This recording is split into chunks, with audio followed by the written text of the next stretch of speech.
Hello అండి, welcome to our channel. ఇప్పుడు నేను మసాలా పొడి చేస్తున్నానండి. హోమ్ మేడ్ మసాలా చేయబోతున్నాను. దీనికి కావాల్సిన ఇంగ్రీడియంట్స్ చూద్దామండి మనము.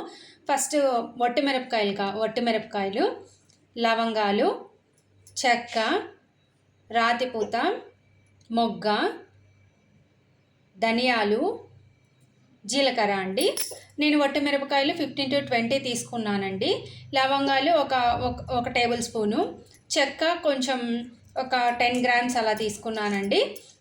మొగ్గ ఒక 2-3 తీసుకున్నాను. రాతిపూత కొంచెం తీసుకున్నాను. ధనియాలు ఒక 3 టేబుల్ స్పూన్స్ తీసుకున్నానండి. జీలకర్ర ఒక 1.5 టేబుల్ స్పూన్ తీసుకున్నానండి. ఇప్పుడు వీటినన్నిటిని రోస్ట్ చేద్దాము. ఇప్పుడు ప్యాన్ పెట్టేసి హీట్ చేశానండి. దీంట్లో కొంచెం 1 table spoon 1.5 table spoon oil అలా వేసుకోవాలి. దండిగా ఏం అవసరం లేదండి. ఆయిల్ కొంచెం హీట్ అయిన తర్వాత ఫస్ట్ మనము లవంగాలు, ఆయిల్ హీట్ అయిపోయిందండి. లవంగాలు వేసుకుందాము. లవంగాలు తర్వాత ఇవి కొంచెం వేగిన తర్వాత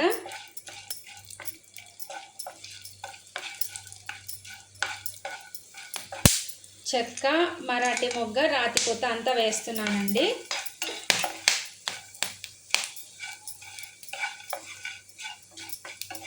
ఇవి కొంచెం వేగిన తర్వాత ధనియాలు, జీలకర్ర వేసుకోవాలి. మరీ ఎక్కువ వేగకూడదండి, మసాలా మాడిపోయిన టేస్ట్ వస్తుంది. సో ఇప్పుడు ధనియాలు, జీలకర్ర వేసేస్తున్నాను నేను. కొంచెం మీడియం ఫ్లేమ్లో పెట్టుకోండి, హై ఫ్లేమ్లో పెట్టకూడదు.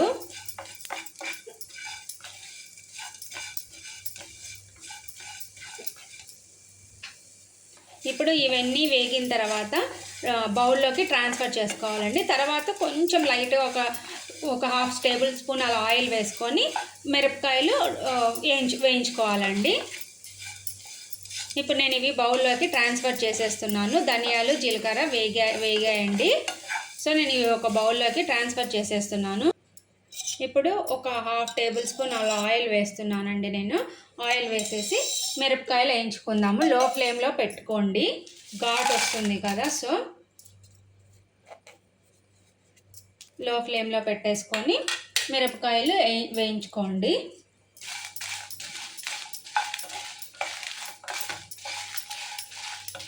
మనము ఇది కర్రీస్లోకి వేసుకోవచ్చు, ఏదైనా రైస్ ఐటమ్స్, లేదు అంటే కనుక మనం మసాలా వంకాయ బజ్జీ చేసుకోవచ్చు. అలా మసాలా పొడి హోమ్ మేడ్ మసాలా అండి. మనం ఇది బయట ఏం తీసుకోవాల్సిన అవసరం లేదు. సో నేను ఇలాగే ప్రిపేర్ చేసి పెట్టేసుకుంటానండి. ఇప్పుడు ఇవి రోస్ట్ అయిపోయాయి. సో దీంట్లో కొంచెం నేను కొబ్బరి వేస్తున్నానండి లైట్గా. ఆల్రెడీ ఇది నేను ఎండబెట్టుకున్నానండి. కొబ్బరి కొంచెం వేస్తున్నాను, ఎందుకంటే కారం అలా అనిపించకుండా కొంచెం వేస్తున్నాను. ఇది కొంచెం అలా ఒక 2-3 టైమ్స్ కలిపిన తర్వాత ఫ్లేమ్ ఆఫ్ చేసుకుంటే సరిపోతుందండి, ఎందుకంటే ఆ ప్యాన్ హీట్కే కొబ్బరి అనేది రోస్ట్ అయిపోతుంది. ఇప్పుడు ఇవన్నీ కూల్ అయిన తర్వాత మనము మిక్సీకి వేసుకోవాలండి. ఇది ఒక 6 months వరకు ఉంటుందండి, బయటే స్టోర్ చేసుకోవచ్చు, ఫ్రిడ్జ్లో అనేది ఏం అవసరం లేదు. ఇప్పుడు నేను స్టవ్ ఆఫ్ చేసేస్తున్నానండి. ఇవన్నీ ఒక 2 టైమ్స్, ఇది ఒకసారి మళ్ళీ ఒక 2 టైమ్స్ కలిపిన తర్వాత ఆల్రెడీ మీకు తెలుస్తుంది చూడండి, కొబ్బరి కూడా రోస్ట్ అయిపోతుంది. సో సరిపోతుందండి. ఇవి కూల్ అయిన తర్వాత మనం అంతా కలిపేసి సాల్ట్ వేసుకొని మిక్సీకి వేసేసుకుంటే సరిపోతుందండి. ఇప్పుడు నేను ఇవి మిరపకాయలు, కొబ్బరి అంతా వేస్తున్నానండి. నేను మీకు ఆల్రెడీ కొబ్బరి రోస్ట్ అయిపోయింది చూడండి, సరిపోతుంది. ఇప్పుడు మనం కొబ్బరి రోస్ట్ అయ్యే వరకు వేయించాల్సిన అవసరం లేదండి. ఆ ప్యాన్ హీట్కే కొబ్బరి అనేది రోస్ట్ అయిపోతుంది, సరిపోతుంది. ఇది సాంబార్లోకి కూడా యూస్ చేసుకోవచ్చండి. సాంబార్ మసాలా లేనప్పుడు ఇది కూడా కొంచెం ఇది వేసుకొని యూస్ చేసుకోవచ్చు. ఇప్పుడు దీంట్లో సాల్ట్ వేస్తున్నానండి. దీనికి కొంచెం సాల్ట్ వేసి అంతా కలిపి మిక్సీకి వేసేసుకుంటే సరిపోతుందండి. ఇప్పుడు నేను మిక్సీకి వేసేస్తున్నాను.